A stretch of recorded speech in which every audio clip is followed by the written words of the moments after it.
Brilliance Audio presents Trinity by Leon Uris, performed by John Keating. I recall with utter clarity the first great shock of my life. A scream came from the cottage next door. I rushed into the room, as familiar as my own home. The Larkin kids, Connor, Liam and Bridget, all hovered about the alcove in which a mattress of bog fur bedded old Kilty. They stood in gape-mouthed awe. I stole up next to Connor. "Grandfar is dead," he said. Their ma, Finola, who was 8 months pregnant, knelt with her head pressed against the old man's heart. It was my very first sight of a dead person. He was a waxy, bony specimen, lying there with his open mouth, showing no teeth at all, and his glazed eyes staring up at me, and me staring back, until I felt my own ready to pop out of their sockets. It was a terrible moment of revelation for me. All of us kids thought old Kilty had the magic of the fairies and would live forever. A tale fortified by the fact that he was the oldest survivor of the Great Famine, to say nothing of being a hero of the Fenian Rising of '67, who'd been jailed and fearfully tortured for his efforts. I was 11 years old at that moment.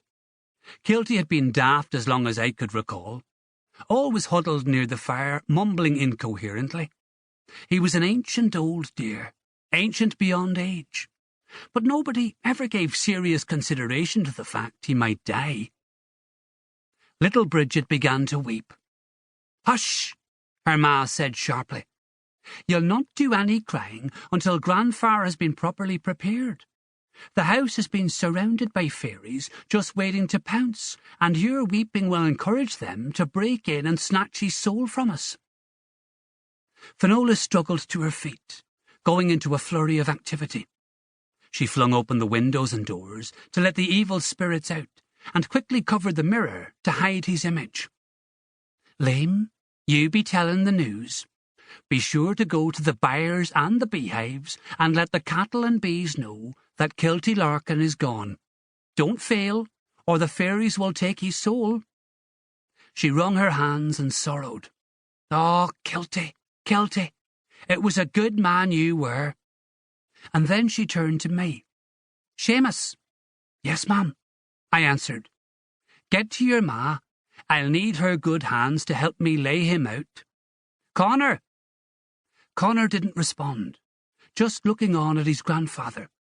She joggled him by the shoulder. "Connor?" "Aye, ma." "Go up to the bog and get your daddy." Bridget had fallen to her knees and was crossing herself at a furious pace. "Off your knees and be helping me, Bridget," Finola commanded, for the corpse was a woman's work. Liam bolted first into their own byre. I could see him through the half-door, speaking to the Larkin cows, as Connor backed away from the alcove slowly, his eyes never leaving his grandfather. Outside, I punched him lightly on the arm. "Hey, if you come to my house first, I'll go to the bog with you to fetch your daddy." We scampered over the stone wall which separated our cottages. My own ma, Mairead O'Neill, as all the mothers of Ballyatogue, will be remembered by us bent over her eternal station at the hearth. As we tumbled in, she was hoisting the great copper pot by pulley chain over the turf fire. "A good day to you, Mrs. O'Neill," Connor said. "I'm afraid we are in sorrow." "Kilty Larkin croaked," I said. "Ah, so it is," my ma sighed, and crossed herself. "And sure Mrs. Larkin will be needing you to lay him out." My ma was already out of her apron. "Connor, you stay here with your brother and sister tonight," she said. "I was hoping to mourn at the wake," he answered. "That will be up to your ma and daddy. Are you carrying salt?" "Oh, Lord, we all forgot in the excitement."